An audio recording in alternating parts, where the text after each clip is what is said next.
Bienvenidos a Escondidas por Andalucía. Aquí conocerás monumentos, haciendas, personajes y leyendas. Un recorrido por el patrimonio artístico, histórico y cultural de nuestra comunidad autónoma. Y hoy nos vamos en busca de una hacienda. En los documentos del Censo de Haciendas de Andalucía encontramos un edificio que se nos antoja importante en otra época. Hemos indagado un poco más sobre él y hemos encontrado no solo una hacienda, sino un tesoro mudéjar del cual te vamos a contar en este primer capítulo. Y hemos querido comenzar por aquí, en el municipio sevillano de Benacazón, a escasos 20 kilómetros de la capital y en uno de los rincones más desconocidos de la provincia, Castilleja de Talara. Por desgracia, la situación actual en la que se encuentran el edificio y su entorno no son las más propicias y por seguridad el ayuntamiento no nos recomienda la entrada. Es por ello por lo que nos han facilitado una serie de imágenes con las que hemos podido trabajar para mostrarles lo que en un pasado fue y lo que puede volver a llegar a ser Talara, con un poco más de mimo por parte de las administraciones pertinentes.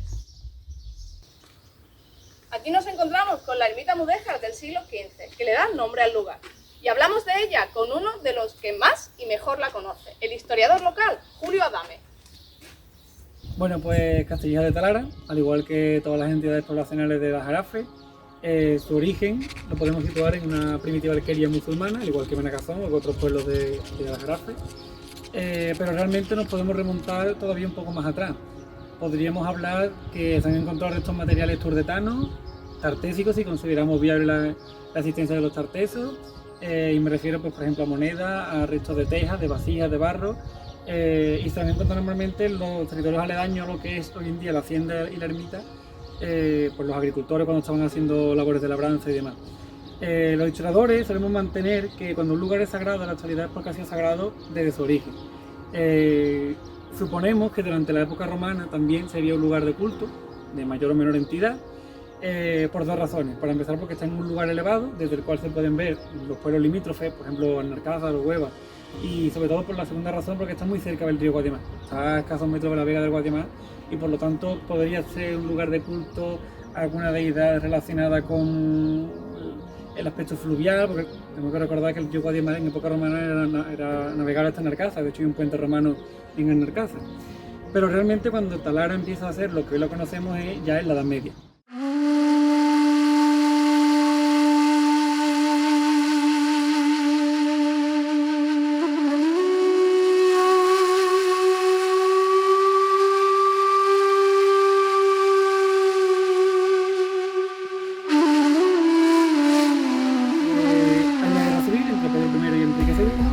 Enrique II y los Fernández de Fuente toman parte del bando que gana la guerra, tienen esa suerte.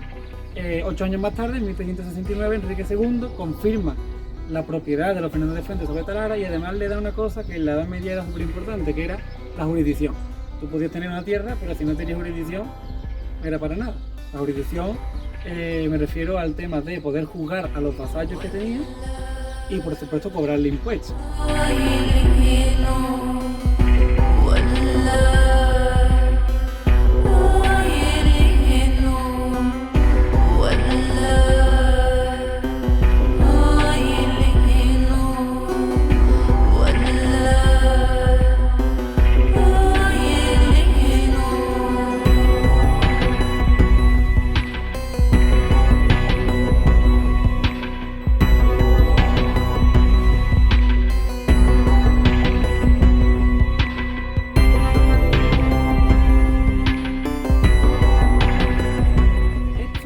Este hecho de que Talara tenga varios señores va a beneficiarle por un lado y a perjudicarle por otro.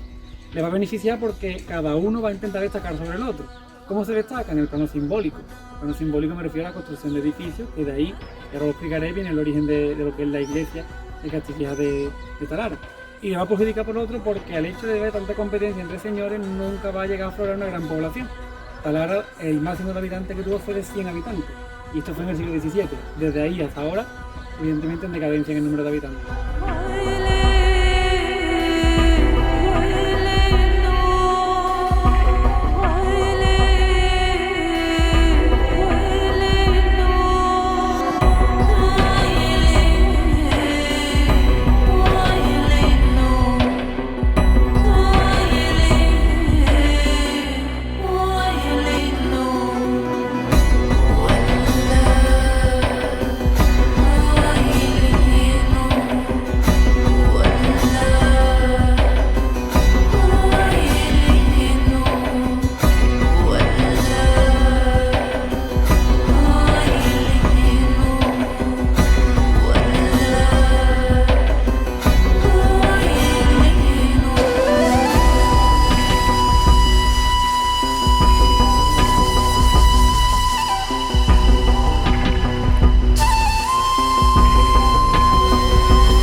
Y otro detalle muy curioso es que la jurisdicción de los Fernández de Fuentes llegaba a tal punto que hay un documento en el que cuenta de que en cierto año, pues en la plaza, una plaza que había delante de lo que es la iglesia, se ejecutó a una mujer porque era acusada de haber maldecido a su marido con brujería.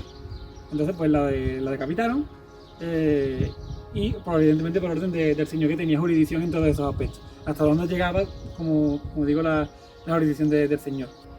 Este abandono de Talara, de la iglesia, por parte de los fieles, porque ya no había fieles a los que mantener, también se va a ver en un abandono del edificio. En el siglo XVIII cae cierto día un rayo y derriba el campanario. La iglesia actual está sin campanario, pero tenía, bueno, un campanario no, tenía una espadaña realmente. Un campanario, lo que tengo detrás, una espadaña solamente es algo plano con 2 o 3 campanas.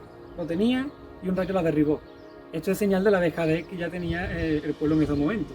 Previamente, en el siglo XVII, los Fernández de Fuentes habían conseguido todas las propiedades de Talara, habían ido comprando las distintas propiedades, habían quedado como únicos dueños. Y Felipe IV crea el condado de Talara. Ese condado va a ir pasando de Fernández de Fuentes a diversas familias de renombre, y como alguna de ellas, por destacar algunas, pues está Lorenzo de la Vega, por ejemplo, que en el siglo XIX todavía eran dueños de lo que era Castilleja de Talara. Ya en el siglo XIX Talara está completamente abandonada y deshabitada, solamente están los habitantes de la hacienda, que queda simplemente como eso, como un cortijo, como una hacienda, y todavía mantenía sin embargo su independencia, era todavía una entidad poblacional independiente. A mitad del siglo XIX, 1840 y algo, cuando ya Benagazón amplía el término municipal hacia Bollullo y hacia Narcaza, y incluye dentro del término tanto a Castilleja de Talara como a Gelo, las dos al mismo tiempo. Y desde entonces pues pertenecen a Benagazón, y por eso, aunque las dos son iglesias, se las denomina ermitas, porque con respecto al núcleo de Benagazón son ermitas. En cuanto al edificio, el edificio de la iglesia de Santa María, que es lo que nos queda, y que actualmente pues, está en ruina, aunque rehabilitado en algunas ocasiones, es un edificio mudéjar, típicamente mudéjar. La iglesia creo que trae mudéjar, pero está muy reformada después. El hecho de que Castilleja de Talara fuera deshabitándose poco a poco ha hecho de que se mantenga el estilo original mudéjar, que especialmente en la portada es espectacular, es uno de los ejemplos más importantes del mudéjar en Sevilla, por el hecho de que se conserva puro y no ha tenido reformas posteriores. Y como digo después, pues todos estos elementos en serie de interior pues se fueron saqueando, robando, y hoy en día están repartidos por muchos, unos están en Narcaza y otros están pues desaparecidos en colecciones particulares y demás.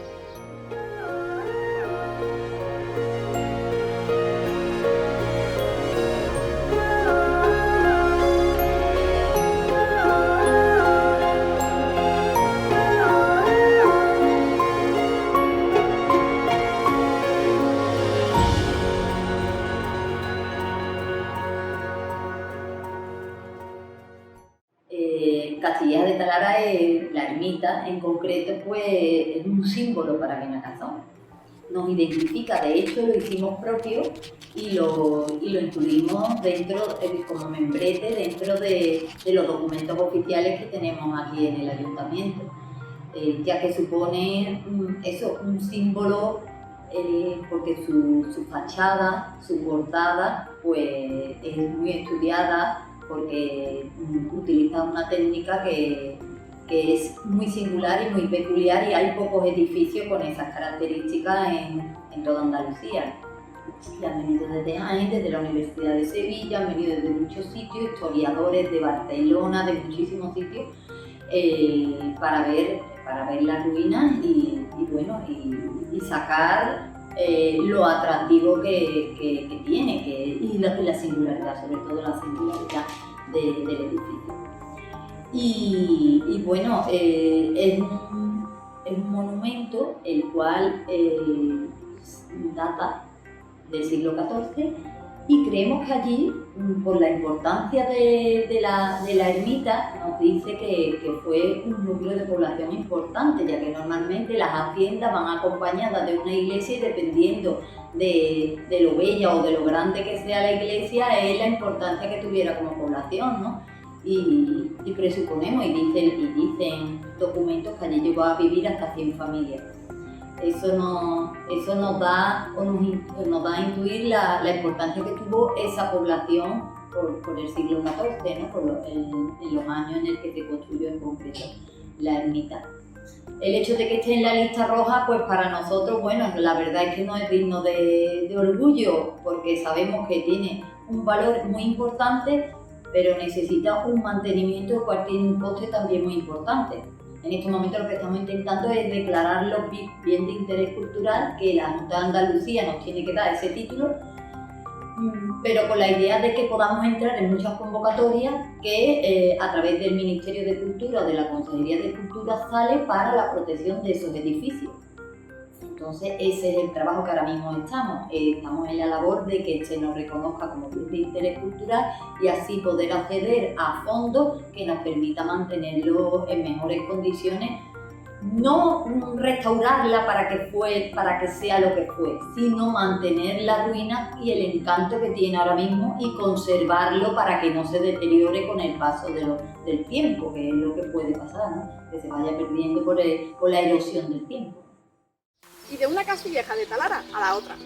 De la ermita mudéjar a la hacienda, también de estilo neomudéjar, que perteneciera a la familia Gaviria, que fueran nombrados con el título de marqueses de la Torre de la Presa en 1680.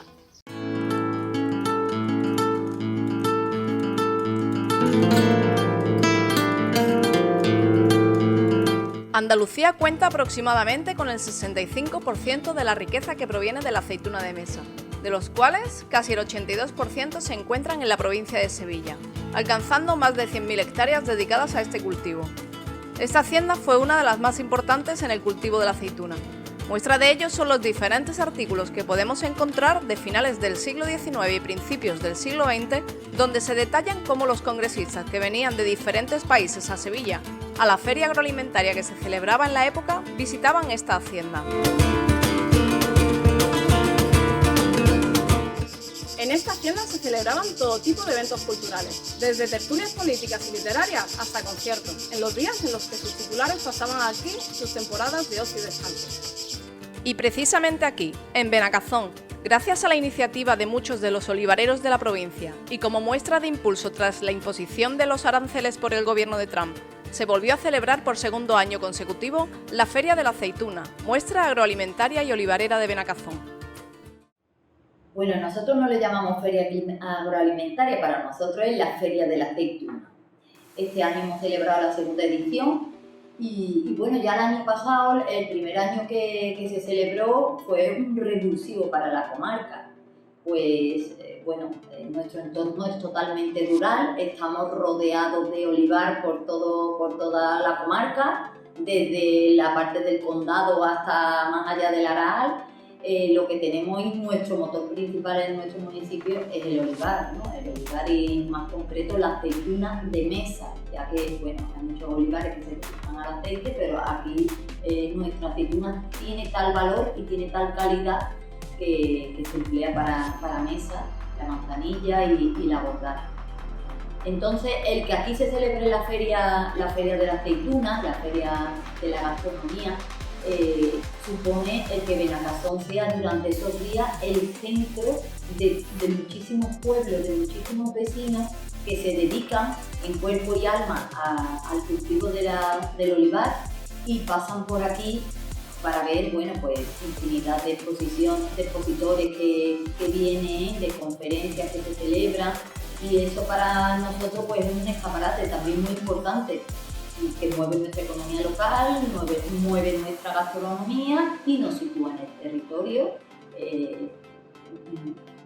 dándonos la importancia que nosotros por lo menos le damos a nuestro pueblo. Y al final pues somos el centro, en esos días somos el centro y somos el corazón del Aljarafe y exponemos nuestro producto más valioso y más preciado, que es la aceituna.